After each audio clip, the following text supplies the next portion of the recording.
Hello friends, இந்த வீடியோவில் unions பற்றி தான் நம்ம பார்க்க போகிறோம். வீடியோக்குள்ளே போகிறதுக்கு முன்னாடி நம்ம EduTut சேனலை நீங்கள் இது வரைக்கும் சப்ஸ்கிரைப் பண்ணல அப்படின்னா கீழே சப்ஸ்கிரைப் பட்டன் இருக்கும், அதை மறக்காமல் கிளிக் பண்ணுங்கள். அப்படியே பக்கத்தில் வந்து பார்த்திங்கன்னா பெல் நோட்டிஃபிகேஷன் ஐக்கான் இருக்கும், அதையும் கிளிக் பண்ணி ஆல் அப்படிங்கிற ஆப்ஷனை செலக்ட் பண்ணி வச்சுக்கோங்க. அப்போ தான் உங்களுக்கு ஃபர்தராக நோட்டிஃபிகேஷன்ஸ் காட்டும். நான் வீடியோஸ் அப்லோட் பண்ணுறப்ப நீங்களும் குயிக்காக பார்த்து லேர்ன் பண்ணிக்க முடியும். ஓகே ஃப்ரெண்ட்ஸ், இப்போ யூனியன்ஸ்னால் என்ன அப்படிங்கிறத நம்ம பார்க்கலாம். ஸோ யூனியன் அப்படிங்கிறது என்னென்னு பார்த்தீங்கன்னா, கிட்டத்தட்ட இது வந்து ஸ்ட்ரக்சர் கான்செப்ட் எப்படியோ அதே மாதிரி தான் சிமிலராக இதுவும் வரும். ஸோ யூனியன் வந்து பார்த்திங்கன்னா அது ஒரு ஸ்பெஷல் டேட்டா டைப். நம்ம எப்படி வந்து ஸ்ட்ரக்சர் வந்து user define data type in C லாங்குவேஜ்னு சொல்கிறோமோ அதே மாதிரி தான் வந்து பார்த்திங்கன்னா யூனியனும் ஒரு special data type, user define data type தான் சி லாங்குவேஜில். இது வந்து என்ன பண்ண வைக்கிதுன்னு சொல்லி வந்து பார்த்திங்கன்னா டிஃப்ரெண்ட் டேட்டா டைப்ஸை நீங்கள் வந்து ஸ்டோர் பண்ண முடியும். எப்படி ஸ்ட்ரக்சர் வந்து பார்த்திங்கன்னா டிஃப்ரெண்ட் டேட்டா டைப்ஸை நீங்கள் வந்து ஸ்டோர் பண்ணுறீங்களோ அதே மாதிரி இதில் டிஃப்ரெண்ட் டேட்டா டைப்ஸை அஸ் அ சிங்கிள் டேட்டா டைப்பாக நீங்கள் டிக்ளேர் பண்ணி நீங்கள் வந்து யூஸ் பண்ணிக்கலாம். ஆனால் ஸ்ட்ரக்சருக்கும் யூனியனுக்கு இருக்கக்கூடிய டிஃப்ரென்ஸ் வந்து என்னன்னு சொல்லி வந்து பார்த்திங்கன்னா, ஸ்ட்ரக்சரில் வந்து நீங்கள் டிஃப்ரெண்ட் டேட்டா டைப் ஸ்டோர் பண்ண முடியும். ஆனால் ஒவ்வொரு வேரியபிளுக்குமே வந்து பார்த்திங்கன்னா தனித்தனி மெமரி லொக்கேஷன் இருக்கும். ஆனால் இங்கே யூனியன்ஸில் வந்து பார்த்திங்க அப்படின்னா வந்து டிஃப்ரெண்ட் டேட்டா டைப்ஸ் இருக்கக்கூடிய வேரியபிள்ஸை நீங்கள் வந்து யூனியனில் டிக்ளேர் பண்ணி வச்சுருப்பீங்க. ஆனால் வந்து பார்த்திங்கன்னா அட் அ டைமில் உங்களால் ஒரே ஒரு வேரியபிளை மட்டும்தான் ஆக்சஸ் பண்ண முடியும். ஸோ இதுதான் வந்து பார்த்திங்க அப்படின்னா வந்து யூனியன்ஸ். அதாவது ஏன் அப்படின்னா எல்லா மெம்பர்ஸுமே வந்து பார்த்திங்கன்னா அந்த யூனியனில் இருக்கக்கூடிய எல்லா மெம்பர்ஸுமே ஒரே மெமரி லொக்கேஷனை தான் வந்து ஷேர் பண்ணிக்குது. ஸோ இதான் வந்து பார்த்திங்கன்னா ஸ்ட்ரக்சருக்கும் யூனியனுக்கு இருக்கக்கூடிய மெயின் டிஃப்ரென்ஸ்.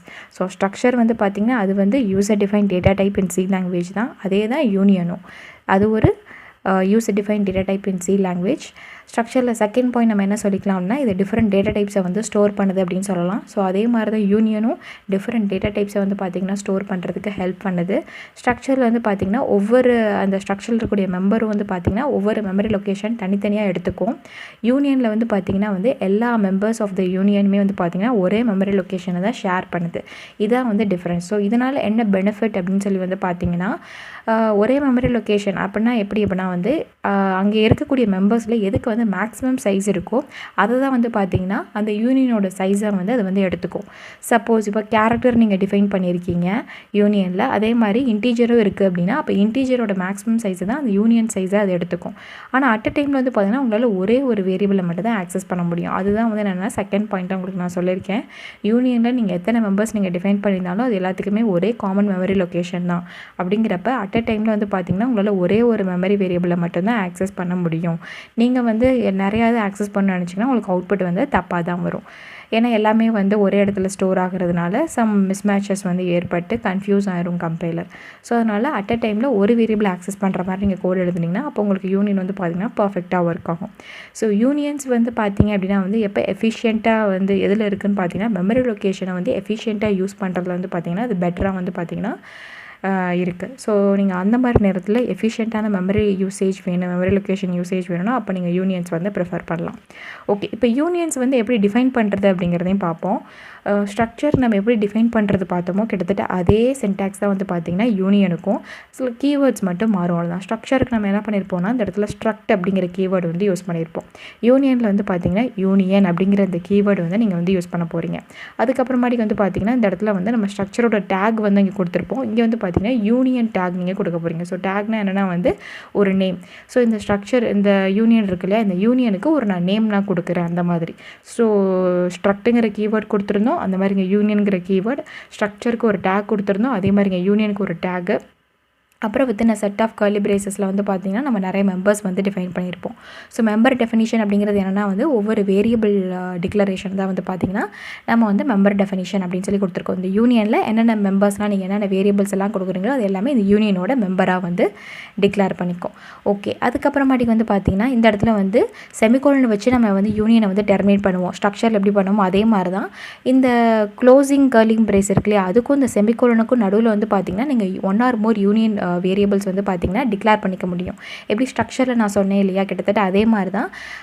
ஒரு டேட்டா டைப் அப்படின்ட்டு இருக்குன்னா கண்டிப்பாக அதுக்கு நம்ம வேரியபிள்ஸ் வந்து கண்டிப்பாக க்ரியேட் பண்ணுவோம் இல்லையா. ஸோ வேரியபிள்ஸ் எப்படி க்ரியேட் பண்ணுவோம்னா டேட்டா டைப்பை வச்சு தான். ஸோ இன்டீஜர் அந்த மாதிரி கேரக்டர் இந்த மாதிரி ஒவ்வொரு வேரியபிள்ஸ் க்ரியேட் பண்ணுறோம் இல்லையா, அதெல்லாம் அந்த டேட்டா டைப்பை யூஸ் பண்ணி தான் வருது. ஸோ அந்த மாதிரி இந்த யூனியன் டேட்டா டைப்பை வச்சு நம்ம என்ன பண்ணுறோம்னா யூனியன் வேரியபிள்ஸ் எல்லாமே க்ரியேட் பண்ணுறோம். அது நீங்கள் இங்கேயும் டிஃபைன் பண்ணிக்கலாம். இன்னொன்று வந்து பார்த்திங்கன்னா நீங்கள் டேரெக்டாக மெயின் ஃபங்க்ஷனுக்குள்ளே டிஃபைன் பண்ணிக்கலாம். இது வந்து பார்த்திங்கன்னா யூனியன்லேயே நீங்கள் வந்து யூனியனோட வேரியபிள்ஸை டிக்ளேர் பண்ணுறீங்கன்னா அது இந்த மாதிரி இந்த க்ளோசிங் கர்லி பிரேஸ்க்கும் செமிகோலனுக்கும் நடுவில் வந்து நீங்கள் வந்து யூனியன் வேரியபிள்ஸை டிக்ளேர் பண்ணணும். இல்லை அப்படின்னா நீங்கள் மெயின் ஃபங்க்ஷனை டிக்ளேர் பண்ணுறதுக்கு நான் உங்களுக்கு அதை நெக்ஸ்ட்டு ப்ரோக்ராமில் வந்து சொல்கிறேன், நெக்ஸ்ட் வீடியோவில் எப்படி அப்படிங்கிறது. ஸோ ஸ்ட்ரக்சரில் நீங்கள் என்னென்ன கான்செப்ட்ஸ் பார்த்தீங்களோ அதே கான்செப்டை யூனியனில் அப்படியே தான் வரும். ஆனால் என்ன டிஃப்ரென்ஸ் அப்படின்னு பார்த்தீங்கன்னா ஸ்ட்ரக்சர் வந்து ஒவ்வொரு மெம்பருக்கும் வந்து பார்த்திங்கன்னா ஒவ்வொரு மெமரி லொக்கேஷன் வந்து அலோகேட் பண்ணியிருந்தது. யூனியன் வந்து பார்த்திங்கன்னா அங்கே இருக்கக்கூடிய எல்லா மெம்பர்ஸ்க்குமே காமனாக ஒரே மெமரி லொக்கேஷன் தான். அது எப்படி டிசைட் பண்ணுது அப்படின்னா வந்து அங்கே இருக்கக்கூடிய யூனியனில் இருக்கக்கூடிய எல்லா மெம்பர்ஸையும் கம்பேர் பண்ணி எதுக்கு அது மேக்ஸிமம் சைஸ் தேவைப்படுதோ அதுதான் யூனியனோட சைஸாக வச்சு அதை வந்து அதோட ஆப்ரேஷன் வந்து பெர்ஃபார்ம் பண்ணுது. ஸோ மற்றபடி சின்டாக்ஸ் எல்லாமே வந்து பார்த்திங்கன்னா ஸ்ட்ரக்சர் எப்படி பார்த்தோங்களோ அதே மாதிரி தான் யூனியன்கிற கீவேர்ட் நம்ம யூஸ் பண்ணியிருப்போம். ஓகே, இப்போ நான் கோட் பிளாக்ஸ் ஐடி ஓப்பன் பண்ணி ஒரு யூனியன் வந்து எப்படி வந்து டிஃபைன் பண்ணுறது அப்படிங்கிறத நான் வந்து முன்னாடி போட்டு வச்சுருக்கேன். அதை நான் இப்போ காமிக்கிறேன் பாருங்கள். ஸோ இதில் வந்து நம்ம வந்து என்ன பண்ணுறோம் அப்படின்னா வந்து ஜஸ்ட் ஒரு யூனியனை வந்து டிஃபைன் பண்ணி அந்த யூனியன் வந்து எவ்வளோ மெமரி சைஸ் வந்து ஆக்குபை பண்ணுது அப்படிங்கிறத மட்டும் தான் நான் வந்து பிரிண்ட் பண்ணுறேன். ஸோ அதுக்கு முன்னாடி நான் வந்து இது யூஸ்வலாக நம்ம எப்போவுமே வந்து பார்த்திங்கன்னா அந்த ஹெடர் ஃபைல் வந்து இன்க்ளூட் பண்ணுவோம். stdio.h வந்து எதுக்குன்னா நான் printf அப்படிங்கிற ஃபங்க்ஷன் வந்து என் ப்ரோக்ராமில் யூஸ் பண்ணியிருக்கனால நான் இந்த ஹெடர் ஃபைல் இன்க்ளூட் பண்ணுறேன். அதே மாதிரி string.h அப்படிங்கிறது நம்ம வந்து எதுக்கு கொடுக்குறோம் அப்படின்னா வந்து ஆக்சுவலாக வந்து நான் இங்கே வந்து யூஸ் பண்ணல, இது நீங்கள் தேவையில்லை, இது வந்து ரிமூவ் பண்ணிக்கலாம், it's not a problem. So போனதுலேருந்து அப்படியே போட்டனால வந்திருக்கு. ஓகே, ஸோ இப்போ வந்து நம்ம என்ன பண்ணுறோம் அப்படின்னா வந்து யூனியன் அப்படிங்கிறத வந்து டிஃபைன் பண்ணுறதுக்கு நான் சின்டாக்ஸ் சொன்னேன் இல்லையா இந்த ஸ்லைடில். ஸோ இதே சின்டாக்ஸ் தான் நம்ம வந்து அங்கே வந்து ஃபாலோ பண்ணியிருக்கோம். ஃபஸ்ட்டு யூனியன் அப்படிங்கிற கீவேர்டு வந்து கொடுக்கணும். கொடுத்துட்டு யூனியனுக்கு ஒரு டேக், இந்த டேக் நீங்கள் கொடுக்கலாம், கொடுக்காம கூட இருக்கலாம், இது வந்து ஆப்ஷனல் தான். ஸோ யூனியன் டேக்குங்கிறது என்னென்னா இந்த ஒரு யூனியனுக்கு ஒரு நேம் நம்ம கொடுக்குறோம், அதுக்கு பேர் தான் டேட்டா அப்படின்னு சொல்லி நம்ம வந்து கொடுத்துருக்கோம். அதுக்கப்புறமாட்டிக்கு set of curly braces. So curly பிரேசஸில் நான் வந்து என்ன கொடுக்குறேன் அப்படின்னு சொல்லி வந்து பார்த்தீங்கன்னா மெம்பர்ஸ் நான் வந்து டிஃபைன் பண்ணியிருக்கேன். ஸோ என்னென்ன மெம்பர்ஸ்னு பார்த்தீங்கன்னா ஒன்றுமே கிடையாது, நம்ம நார்மலாக வேரியபிள்ஸ் டிக்ளேர் பண்ணுவோம் இல்லையா, ஸோ அதுதான் வந்து பார்த்திங்கன்னா மெம்பர்ஸ். ஸோ இன்டீஜர் ஐ அப்படின்னு சொல்லி இருக்குது, ஃப்ளோட் வேரியபிள் எஃப் அப்படின்னு சொல்லி ஒன்று இருக்குது, அப்புறம் கேரக்டர் str20 அப்படின்னு இருக்குது. இது வந்து பார்த்திங்கன்னா ஸ்ட்ரிங். ஸோ இது வந்து பார்த்திங்கன்னா அரே ஆஃப் கேரக்டர்ஸ் அப்படின்னா இது வந்து ஸ்ட்ரிங். ஸோ வந்து பார்த்திங்கன்னா 3 டிஃப்ரெண்ட் டேட்டா டைப்ஸ் வந்து பார்த்திங்கன்னா நம்ம யூனியனில் வந்து ஸ்டோர் பண்ணியிருக்கோம். இதே கேப்பபிலிட்டிஸ் தான் ஸ்ட்ரக்சருக்கும் இருக்குது. அப்போ சரி, இதில் என்ன வித்தியாசம், இது எல்லாமே வந்து பார்த்திங்கன்னா ஒரே மெமரி லொக்கேஷனை தான் ஆக்கிபை பண்ண போகுது.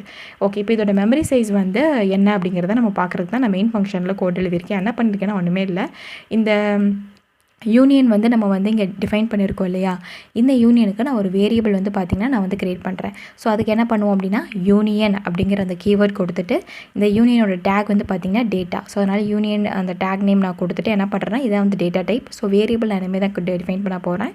அந்த வேரியபிள் நேம் வந்து பார்த்திங்கன்னா சும்மா டேட்டா அப்படின்னு சொல்லி நான் வந்து கொடுக்குறேன். இப்போ என்ன பண்ணணும், எனக்கு வந்து இந்த யூனியனோட மெமரி சைஸ் தெரிஞ்சுக்கணும். அப்போ நான் சைஸ் ஆஃப் டேட்டா அப்படின்னு சொல்லி நான் printfல கொடுத்தாலே எனக்கு ஆட்டோமேட்டிக்காக எவ்வளோ சைஸ் அப்படிங்கிறது வரும். ஓகே, இப்போ நான் வந்து என்ன பண்ண போகிறேன்னா பில்ட் அண்ட் ரன் வந்து கொடுக்க போகிறேன். ஸோ என்ன அவுட்புட் வருது அப்படிங்கிறத நம்ம பார்க்கலாம். ஸோ யூனியன் வந்து பார்த்திங்கன்னா எப்படி வந்து மெமரியை வந்து கால்குலேட் பண்ணுது அப்படிங்கிறத நான் அவுட்புட் வந்தோன்னு நான் உங்களுக்கு சொல்கிறேன். ஸோ சைஸ் ஆஃப் ஆப்ரேட்டர் என்ன பண்ணணும்னு நம்மளுக்கு முன்னாடியே தெரியும். அந்த பர்டிகுலர் யூனியனோட எவ்வளோ சைஸ் வந்து மெமரி வந்து ஆக்குபை பண்ணுது அப்படிங்கிறத கொடுக்கும்.